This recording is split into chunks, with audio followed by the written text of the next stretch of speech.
மாதிரி. இந்த நாய் பார்த்துங்களா அப்படியே பல்லு சில சமயம் காமிக்கும். சிங்கம் பார்த்துங்களா அந்த பல்லு புலி, இதெல்லாம் அந்த பல்லை பார்த்தாலே பயமா இருக்கும்ல, கடிச்சு கொதறிடும் அப்படின்னு சொல்லுவாங்கல்ல. இந்த மாதிரி மனிதர்கள் நம்ம சுற்றில இருக்கிறாங்கல்ல, கடிச்சு கொதறுகிற மனிதர்கள்.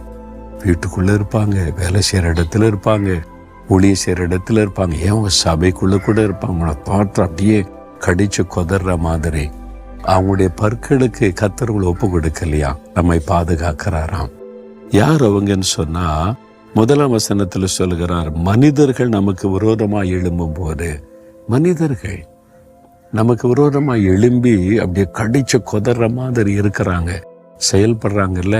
தாவீது அவருடைய அனுபவத்தை எழுதுறார். அவருடைய வாழ்க்கையில அவருக்கு விரோதமா அப்படி பொல்லாத மனிதர்கள் எழும்பினாங்க.